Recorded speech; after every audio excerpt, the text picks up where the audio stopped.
From the studios of TLC Talk Radio, it's a vibrant mix with Tasha Tamiko and Fred. Don't forget to like us on all social media, Facebook, Twitter, Instagram, and soon, guys, YouTube. I'm your girl, Tasha, here without my fabulous co-host. If you're watching the video, you probably think again, Fred and Tamiko, once again, look very different.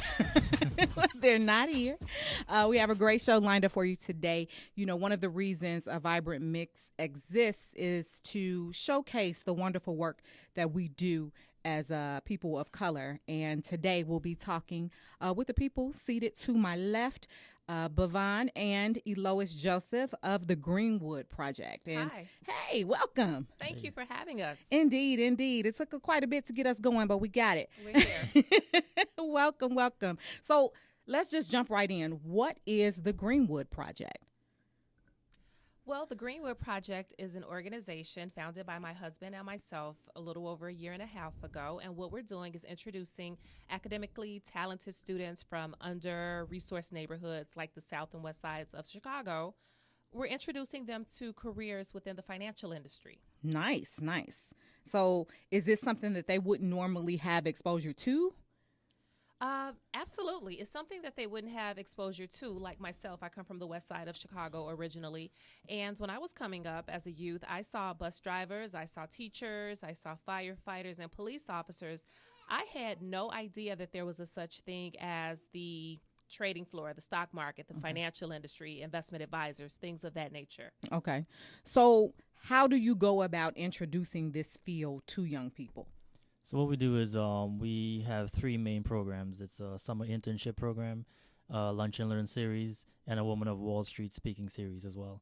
So during the summer, we hand select a group of students to work in like summer internships at hedge funds, trading exchanges, financial firms. They work 3 days a week, 4 hours a day for 6 weeks, and they get real world experience shadowing employees, professionals, traders, back office, compliance people. And they get really exposed to all the career opportunities at a firm. You know, the Lunch and Learn series, we went to about 10 firms in Chicago this summer, including Google. We took 24 kids there. So this is kind of like grown outside of finance as well. Google came to us and said, hey, can you bring a bunch of kids here to do a tour, Lunch and Learn series? And now we have a partnership with Google. So it's kind of, like I said, the three main ways we do the expose kids to the industry. But it's all about giving them opportunity that they just don't have. They're talented kids everywhere. The problem is a lack of opportunity and exposure. Absolutely. Okay, so what you mentioned, Google reached out to you guys. What other companies have you all built partnerships with? Oh, well, for starters, pretty much every exchange in New York and Chicago. That includes the Chicago Mercantile Exchange, the CBOE, Chicago Board Options Exchange, the New York Stock Exchange, NYSE, The NASDAQ. Nice. Goldman Sachs, a lot of independent trading firms that are like startups and have been around for maybe 10 years or so.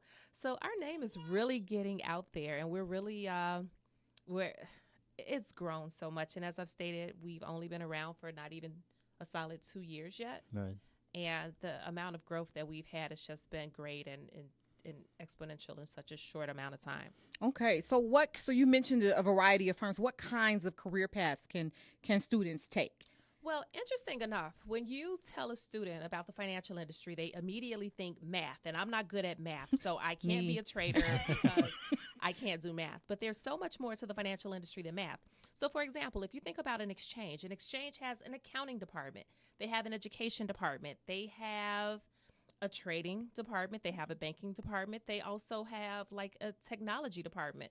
So if you are majoring in a field like accounting, what we're saying is, hey, why don't you check out this financial institution that also has an accounting department? And because it's a financial institution, the pay rate is going to be a little higher than, the typical, let's say, accounting job that you get at, a non-financial institution. Right. So we're just saying, hey, that those skills that you already have, you can possibly apply them within the financial industry. It's not exclusive to trading. Okay. Exactly. Okay. And so are the students really excited when they have these opportunities? Like, what has been the reaction from them? I mean, it's been overwhelming. Again, students in general, they can't be what they can't see. So the minute you expose them to something brand new, I mean, they're excited. a lot of the feedback from some of the firms have been, hey, these students are more hungry, more ambitious than our current interns. Wow. And some employees as well. So in our first year, we placed 5 students in paid internships, and they were all invited back. Right. This year, we went to 15 interns. So we've tripled the amount of paid internships. Next summer, we're on track to do 30 or 35. And these are students, they want to come back. They like what they experienced, and now they are like going back to college and changing their majors because of the interaction with Greenwood. Absolutely. Nice. So tell me about what this has been like for you. Like, what has been the most rewarding piece for you? I think that's a multi-part answer. So much of it has been rewarding. Our growth. Okay. We've hit our goals, like our 5-year and our 10-year goals. We've hit those in less than 2 years. Nice. Also, and that's with the partnerships that we've had, and also the number of interns and companies that are reaching out to us. We were thinking that we would be there in, like I said, maybe 5 or 10 years. So the fact that we've knocked that out in less than 2 years, that's awesome. Also, just the work that we're putting into it ourselves, and just the fruit that we're getting from it, as far as the students being excited and want to come back. So that's been rewarding. So it's been rewarding on so many different levels. Are you recruiting students from around the country? Is it, just Chicagoland, or how do you go about selecting the schools from which you recruit? Sure.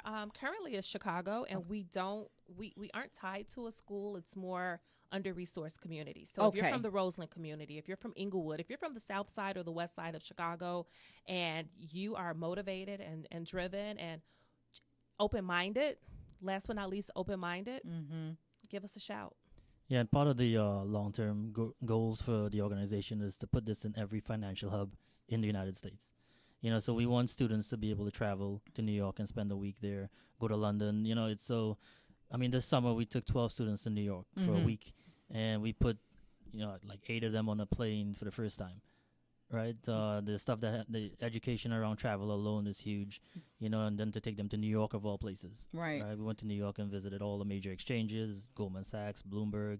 We went to Harlem and did a walking tour. We walked across the Brooklyn Bridge. So, they all came back and they were just like, what's next? They want to be involved. Now we have them hooked, and for me, it's really important to take them to these places, because then it becomes real to them. Mm-hmm. It's not good enough to sit in a classroom and just talk about the New York Stock Exchange. We were there on the floor for the opening bell, and the president of the exchange came down and spoke to us for 45 minutes.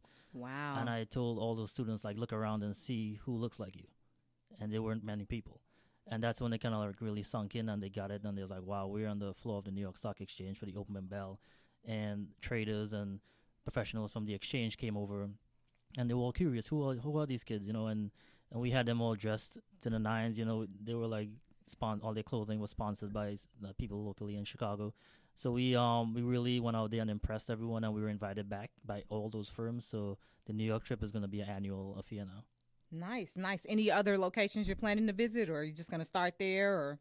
Yeah, we expanded to New York because I lived in New York for about 20 years, and my network is there, so it was natural that we expanded there. But after New York, we're looking like Charlotte, Houston, San Francisco. Those are some of the major financial hubs in the United States. So you mentioned the cream of the crop, the top tier students. You recruit them from under-resourced, and that's good because, a lot of times you mentioned being on the plane for the first time. Maybe some students haven't even been outside of their neighborhood. I come from education, and one of the things I would write in student autograph books would be, the world is bigger than whatever neighborhood the school was in. And so I think that's really important. How have their parents reacted? That's interesting because we selected 12 students to go to New York, and we had not met anybody's parents. Only one. Only one person's parent. So that's the thing. We've again, we're learning as we go. Right. We both come from the financial industry, Bavon Technology, me compliance and regulatory risk, and this is our first time dealing with students. This is our first time dealing with children. They're high school kids, they're still children. So we don't know, we're learning as we go, I should say. So for us to work with these students every day, and none of their parents to call and say, hey, who has my student? Who has my child? Where are you taking them? Where are they going? No one reached out to us, and we were so shocked by that. And that was really interesting. So in order for the students to go to New York, we told them, your parents have to come and meet us. Right. So, we've seen a lot of parents who aren't involved, and then we have some who really are.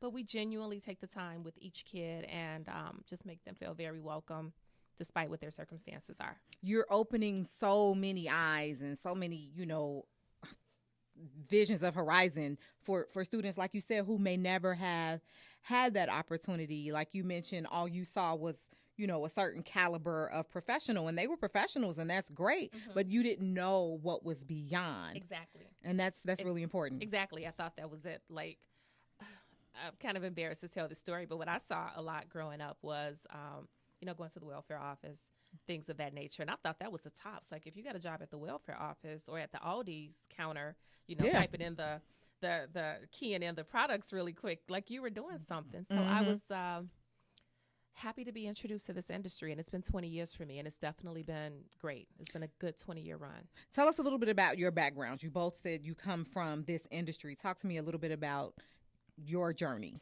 Yeah, I started on the financial floor of the Chicago Board Options Exchange in August of 1997. Okay. And I didn't know anything about the stock market. I just filled out for the job. They called me in to take the test, and I started as an entry-level price reporter, and that's the person who updates like the little ticker symbol that you see going across with the sale prices of a stock. Okay. So that's what I started out doing. Did that for a couple of months and just worked my way on up from being a runner to a broker's assistant and so on and so forth. And later on, I was able to get like a Series 7 professional license and also a Series 4. And now, I have a compliance and a risk background. When you talk about Series 4, Series 7, tell the listeners what that means. A Series 7 license is something that a professional must have within the financial industry if they are going to sell you stocks, bonds, any type of financial instrument, securities. Okay. So you need a Series 7 license for that. Okay. And the 4 is similar? 4 is strictly options, so stock options. Okay. Yes. Got it. Pavon, your journey? Well, I grew up in Trinidad, in the Caribbean. So I moved to New Jersey when I was about 17 or 18. And then quickly after that, moved to New York, where I lived for about 15 or 20 years. But I come from the technology side of trading. So I worked on a trading floor. My first job was on a trading floor at Chase Bank in Manhattan. And I was doing hardware, break fix type stuff. But I've never had a career outside of finance ever since. I worked on every trading floor in New York, and then moved to Chicago about 6 or 7 years ago. But my last full-time role was a CTO at a hedge fund here in Chicago. You asked earlier about what was rewarding about this. For me, the 20-year career I had in finance doesn't compare to the last year and a half. Wow. Helping young people. Because when I see young people, all I see is potential, right? You can take them and just direct them in the way that is going to turn into something positive. And that's kind of been the rewarding thing for me, is seeing these kids kind of grow over the last 2 months working with us this summer. And also we are in a position to change the narrative here in Chicago. Right? Definitely. So we are taking kids from Roseland, Inglewood, Pullman, areas that financial firms are not recruiting from. Right. Yeah. And they, just like the students don't know that they can have these opportunities, sometimes the businesses don't recognize that some of your talent is going to come from these areas that you just would not normally think about. I mean, I grew up in Inglewood, and I hear all the time when I say that, people kind of, really? You grew up in Inglewood? I'm almost offended, but then I'm proud. I'm a regular person who puts her pants on one leg at a time like you.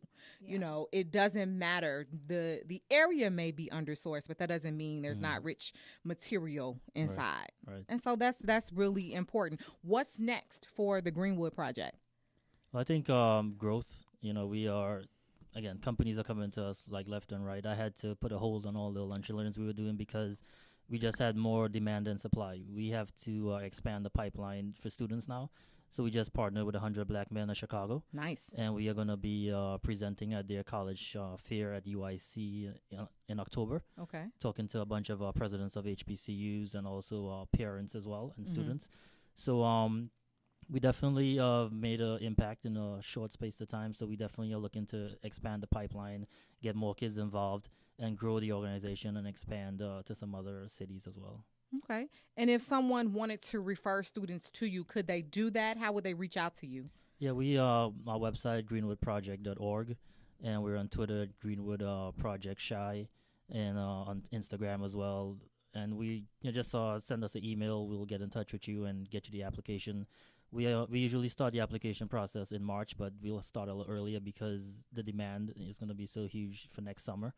So we definitely reach out to us, and we'll get back to you and talk about the application process. Excellent. And so you talked about different companies reaching out to you. You mentioned Google. You mentioned the different exchanges. Who else? Well, we had a technology company by the name of TOCK, TOCK. Okay. One of the founding engineers for Google Chicago. He runs the technology for TOCK, which is a startup, and they're with the Alinea-based restaurant group. Mm-hmm. Okay. And they hosted a lunch and learn for our students, and that's one of the companies, like you said, Google. We recently had a gentleman who runs a very lucrative construction business out in the western suburbs, and he says, too often, whenever he thinks about giving back or giving to the less fortunate, he writes a check. He has never had the opportunity to actually contribute and help a person, pull themselves up by the bootstraps. So he really wants to get involved with the Greenwood Project. But again, my background and Bhavon's background is both finance, but hopefully we may have a construction pipeline at some point in the future. Yeah, definitely. Because again, you never know where those kinds of opportunities will lead. Right. Absolutely. Yeah. Because there's although we target a very specific demographic for our program, there are a bunch of students and individuals out there who can do other stuff or who might be interested in construction or construction management and stuff like that. So definitely it's like I said, it's organically grown into other areas and other industries. It's needed everywhere. So too much exposure for young people there's no such thing. I think we can help in other ways as well. Definitely. So what you're doing is really, like we mentioned earlier, really important to the community, the growth. People wonder how they can give back. What if someone wanted to volunteer with the Greenwood Project? Is there an opening for that, or how does that work? Absolutely. Currently, right now, it's just Bhavon, myself, our baby. That's 2 years old, that's here with us today and may run on the screen. She's the hook. She's gorgeous. You got to see her. And we finally was able to get someone to help us a little more frequently, because I also work a full-time job. Right. But for a lot of the workshops that we have, before we send any student to any firm, we have a mandatory 1-week workshop with them where we cover things like dressing for business, social media etiquette, making sure that they don't have any type of profile pictures that shows them in a negative light. So we cover everything: effective speech and communications, presentations, compliance, how sexual harassment, what that means in the office place. We get these students, Bhavon and myself, and the help of our friends who are also professional, or if they have time to come out for an hour, they put on a presentation, and that's how we get them prepared. And that's where a lot of our volunteers have come in so far. So we always need help from professionals who can just come out and talk to students about the importance of not having negative Facebook images and Instagram images and how that catches up with you. So even though you may think, well, I don't think I have anything to offer or talk about, there's something you can talk about, because these kids have not been exposed to a professional environment. So every little nugget helps. Yeah. It builds their knowledge base. Yes. That's important, because we talk about that, I'm in education and media. So we talk about that, you'll burn your brand before you ever get an opportunity to get it out there.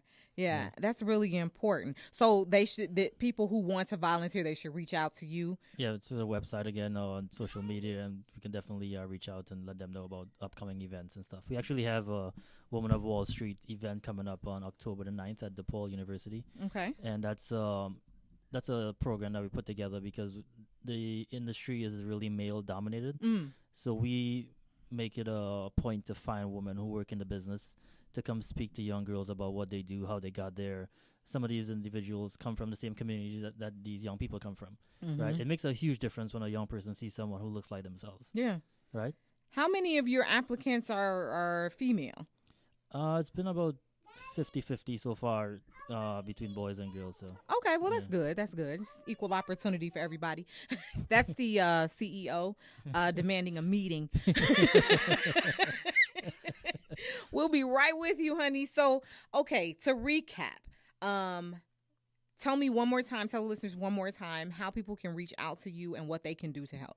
Absolutely. Our website address is www.greenwoodproject.org. And that's just Greenwood, GreenWood, project, project.org. Okay. Yeah. All right. And there's a contact us page. Definitely leave us your information. We're very, very responsive. Again, we're a 2.5 person operation, but we're making it happen. Okay. We are making it happen. Yeah, it sounds like it. I mean, I'm excited listening. Like, I want to go to New York. Okay. Yeah, I think the main one of the main goals is we're trying to build a diversity pipeline for the financial industry, right? It doesn't exist right now. Mm-hmm. There's a huge disconnect between the school system and the employers, right? Students might be really smart, but when they show up, they have no idea how to dress. Yeah. So the soft skills, the professional development, the leadership stuff, that's what we really focus and spend a lot of time on. And that's what really differentiates the Greenwood Project from everybody else trying to do this or thinking about doing this, because these students need more hand-holding. Mm-hmm. And a lot of firms and a lot of other nonprofits don't spend that time. The schools aren't doing it. Yeah. It's not happening in high school. The colleges are not doing it. So it's up to like organizations like Greenwood to kind of step in and help, get these students prepared. And to piggyback on something that Bhavan was just saying, typically when we speak to people about what we do, they say, oh, you do financial literacy. No, we actually select students, pluck them, handpick students, and take them to the financial industry and set them up for a career. Right. So it's more than financial literacy. That is a component in our workshop, but we're taking students and setting them up for a possible career within the financial industry. Excellent. Yeah. And that's it right there. Yeah, and the challenges, some of the challenges these students, the communities they're coming from, because these students are paid. We cover their attire, we cover their transportation, their meals. Oh yeah. Because if they can't afford to have a non-paying internship. Yeah. If they don't work with the Greenwood Project during the summer, there'll be a Taco Bell or McDonald's, and I prefer that they work at a hedge fund during the summer. Me too. You are definitely a part of the village, and that's really important because you mentioned those soft skills. Sometimes people will ridicule our babies without realizing, no, it's not that they are, disrespectful or don't know how to do whatever. Right. No one's ever shown them. Yeah, Right. absolutely.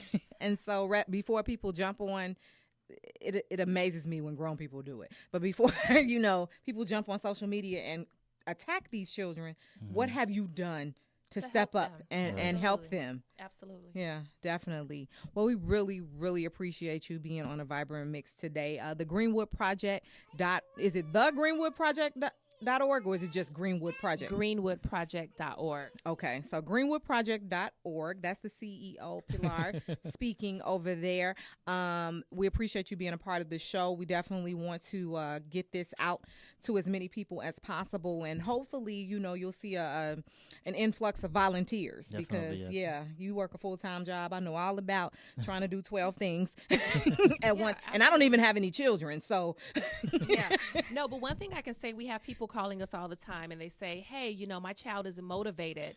I think maybe if they saw your program, they would be motivated. This is not a program to motivate your child. Yes. If you have a student who is basically, kind of know where they're going, they're in school, they're on the right track, we can work with them. But if they don't want to get up off the couch, this is not the program. It's not a turnaround program. Yeah. We're not converting gangbangers.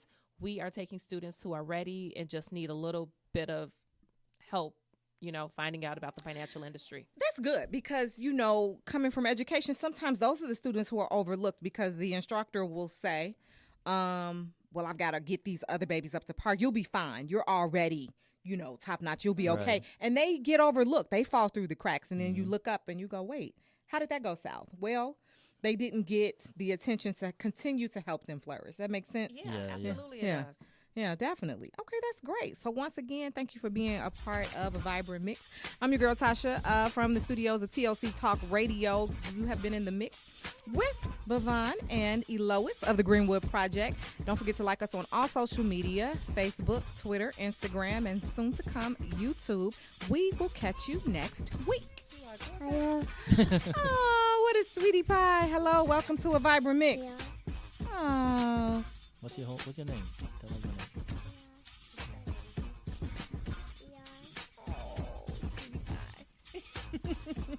Yeah, so thank you for having us today. No problem. Thank you so much for being here. All right. Bye, Pumpkin. You want to hang out with me? Yeah?